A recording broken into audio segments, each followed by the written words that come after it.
We're going to give it one more read through just to get our voice going. There are moments in life that don't feel like new beginnings. They feel like endings that echo for a really, really long time. Like stepping into the fresh air and forgetting how to breathe. Like hearing the door click shut behind you, lock, and then nothing. No relief, no celebration, just silence. This is what it feels like to leave a system you were never meant to escape. In this essay, I'm going to explore that silence, that lingering ache that comes after freedom. And I'll be doing it through the story of 3 video game characters who did escape, not with glory, but with grief. Zagreus from Hades, Yuna from Final Fantasy X, and Hornet from Hollow Knight or Silksong.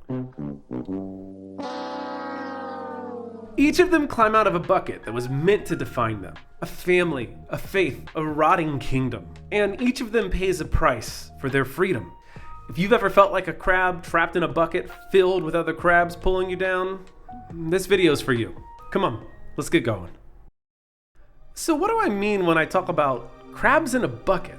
If you've never gone crabbing, well, you're missing out. Also, it sounds absurd. Absolutely absurd. But here's your one takeaway from crabbing that matters. You don't need to put a lid on a bucket filled with live crabs. Because each and every time one of them tries to climb out, the other ones will come in and just pull that one down. Trying to get leverage, trying to escape. They're not doing it because they're malicious, they're just crabs. But it's because the system they're in doesn't know how to function any other way. They fight, they cling, they reach for leverage. And in doing so, they guarantee that none of them ever leave. It's heartbreaking. And for many of us, oh so familiar. Because systems, think families, institutions, communities, they behave like organisms. They protect themselves. They replicate themselves. And when you try to leave, they don't tend to let you go. They grab on, they pull down, and they whisper in your ear, "You're stuck here. We need you. Don't go." In the game Hades, Zagreus, our protagonist, is trapped in Hades, the underworld. Every time he tries to claw his way to the surface, he is pulled back down to Hades. By death, yes, but also by his father's expectations. At first, it starts feeling like failure. You just aren't good enough at the game, and you just can't quite make your way up there. And even when you beat the final boss, who is your father, by the way, forgot to mention that, he's Hades, the system starts to repeat itself. You die anyways. You're pulled back down, and you wake up in your bedroom all over again. And the underworld says, "Stay here. You belong here. You're one of us." Even those that love him gently ask him to stop trying, telling him this isn't worth it, that he needs to accept his place in the order of things. Because the underworld knows who he is down there, and it partially defines itself by who he is when he's down there. But Zagreus, he's trying to become someone else. And becoming someone else means grieving who you used to be. Even if that self was a mask used for survival. Hollow Knight's Hornet doesn't say much, except... But her silence and lore is so loud. She guards the ruins of Hollow Nest, a kingdom already dead due to attachments of family, primarily. She doesn't do it out of love. She doesn't even do it out of hope, but out of duty. After all, she was made by this place, molded to protect it in so many ways. And if she stops guarding it, she's not sure what's going to be left of her. And that's the tragic irony of some systems. Even when they rot, walking away still feels like betrayal. And then there's Yuna. In Final Fantasy X, she's like holiness made human. A living sacrifice praised for her devotion and for her willingness to die for her people. But when she refuses to die, when she breaks the cycle from within, The world doesn't cheer. It looks at her with confusion, and some with deep resentment. Because when you walk away from a story that others are still living inside, they don't tend to say thank you. They beg you, or guilt you, or manipulate you to stay, or they turn their backs on you entirely. The hardest part of leaving a system isn't always what you're running from, it's who you're afraid of leaving behind. In the world of trauma recovery, there's often a part of us that still believes survival means staying small, staying who we were, staying silent, or staying loyal to something we should have never been loyal to in the first place. Zagreus feels this every time he returns to the house of Hades. The awkward glances, the love behind his father's insults towards him, the warmth he still feels for the people who raised him, and his dog. I absolutely love his dog. That love echoes even to the people that hurt Zagreus, like his father. And he wonders, what if escaping means abandoning them? And what if pursuing freedom makes me selfish? The game really never says this out loud. It just kind of lets you, the player, feel it.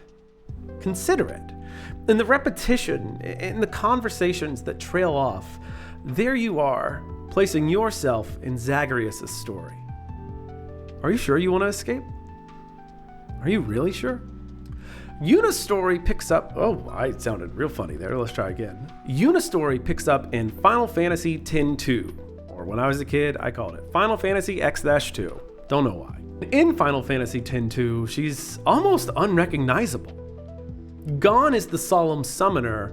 Now she's a pop star. She dances, she sings, she smiles. And for some players, it's jarring, maybe even disappointing. But maybe that discomfort isn't about her. Maybe it's about us. About how hard it is to watch someone we once admired living for themselves. To watch them cut the cord. Be free. And that freedom isn't always met with applause.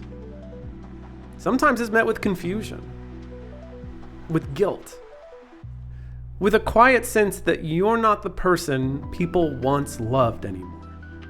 I think a lot of people feel this way when they grow up and they realize they're not really a child anymore, that maybe they're not a full adult yet, but they're not a child anymore, and people don't look at them the same way.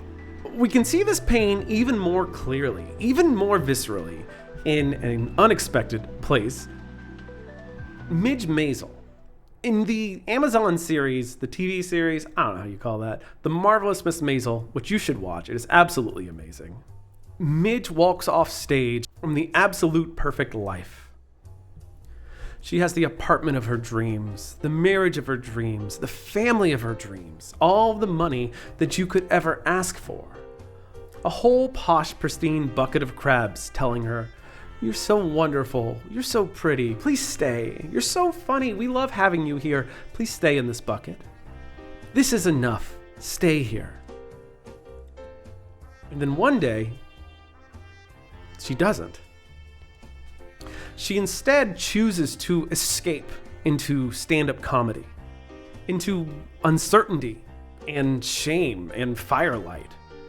And it breaks something in all of the people around her.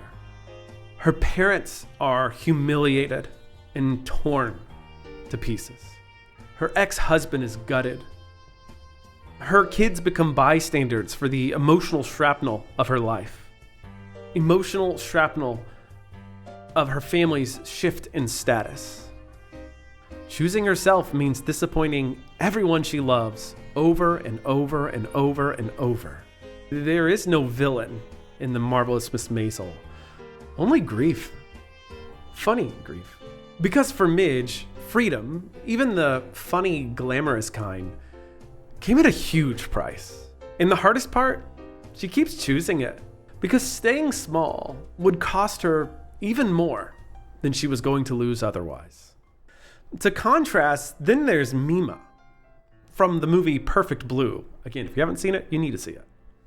No spoilers here, so don't worry. In Perfect Blue, Mima walks away from the good girl role. Ironically, a sparkly saccharine pop idol, adored by fans. There's some irony there, Yuna. She wants to become an actress. She wants to grow. But instead of celebration, she finds collapse. Mima's transformation is met with violation and confusion and psychological rupture. Her old identity becomes like a ghost that stalks her, mocks her, haunts her. She begins to lose track of what's real exactly. Because when your whole self-concept is built for someone else's pleasure, stepping away doesn't feel like liberation. It feels like annihilation. Yuna, Midge, Mima. Each of them dares to ask, who am I when I stop performing for you? And none of them ultimately get away from it clean. Yuna finds joy, but not without judgment. Midge finds her voice, but not without wreckage. And Mima, well, that's a debated topic, especially if you haven't seen the movie. And that might be the scariest part of leaving a system. Realizing the pain that you carry might not be your own. Realizing the pain that you carry might not be yours only. That your growth might feel like grief to the people that you care about. It's hard to talk about Hollow Knight nowadays for obvious reasons, but I still find myself thinking about Silksong and Hornet, honestly. From the trailers and general chit-chat, I get the feeling that Hornet's still carrying around guilt too. Hornet's guilt doesn't use words. It vibrates in silence, just as it did when she guarded Hollow Nest. She's left Hollow Nest, yes, but has she really? If there's no one left to pressure you, can you still feel guilt? Absolutely. I see this in trauma survivors all the time. It's not such a well-kept secret that trauma survivors carry around the voices of their abusers in their heads, even long after some of those abusers have passed on. And for many, especially if treatment is not sought, I can answer questions on that in the comments if you have questions, but there's a type of therapy called EMDR therapy. I'll talk about it another day. The voices of an abuser can actually get worse after the abuser dies. I fear Hornet will be the embodiment of this burden. I fear that she'll carry the darkness of Hollow Nest to her next destination. After all, even in paradise, we bring the habits that hurt us. In the world of therapy, we talk about post-traumatic stress disorder or PTSD a lot. You've probably heard of it. But there's a flip side of it that's not often talked about or celebrated or shared. We call it post-traumatic growth. It's best thought of not as healing back into who you once were, but instead best thought of as healing into something that you could not be before. I don't want to make it sound glorious. It's messy and non-linear and often an awful process to walk through. This is what we see in these characters as their games continue. Zagreus keeps running, but eventually he stops running away and he starts running towards truth, towards connection, towards the mother he never knew. He creates space for softness, for love, even inside the blood-soaked halls of the underworld. He may never leave physically, but emotionally, spiritually, he's already gone. Because real freedom isn't just about escape. It's about creating a life where you don't have to disappear to survive. Yuna discovers that joy isn't a betrayal of wisdom, that playfulness is not the opposite of depth. She learns that you don't have to stay in mourning forever, that it's okay to be someone new, someone curious and messy and bright. I think it's beautiful. Hornet, we'll see, but I like to imagine that she's still becoming, and that's what Silksong will be about. Because most importantly, she's no longer standing still. And sometimes movement itself is the most sacred thing we can offer our past. Becoming isn't a climax. It's a constant stumble. 100 tiny radical choices to keep going, even when you can't feel it. If you ever left a system that told you who to be, a family that needed you to play small, a religious system that demanded your silence, a culture that couldn't hold your truth, then you already know. Freedom doesn't always feel good. Sometimes it feels like guilt, sometimes grief, sometimes nothing. But that doesn't mean you're doing it wrong. The world rarely applauds when you climb out of that bucket. It rarely knows what it cost you. You climb anyway, even if parts of you are scraped raw from that climb. Even if the air feels cold and strange and difficult to breathe. And that leaves us with a question. What's next for you now that you're free? Now that you're out of that bucket? Now that you're healing? Who are you becoming? I can't wait to see who you actually are. I'm really happy for you. Thanks for watching. I didn't really know where else to put this, and most people don't make it to the end of my video, so if you're here, welcome. Hey, if this meant anything to you, if you found meaning or joy or hope, something positive that can change your lives or the lives of other people around you, hey, liking and subscribing is a huge help that will get more people to see this video, right? I want to offer you a place to be heard and to be listened and to be encouraged. I've recently keep trying those words, Jared. I've really started to understand how few positive voices a lot of us have in our lives right now. I want to be a positive voice in your life. I want to give you something good and meaningful. Best way for you to do that, hey, hit subscribe, maybe press that like button, leave me a comment. These things help me and you and everyone else. Let's help each other. If you've climbed out of any buckets lately, I just want to let you know that you're not alone. Thanks for joining us. Glad you're here. I'm glad you could escape your bucket or in the process of escaping your bucket.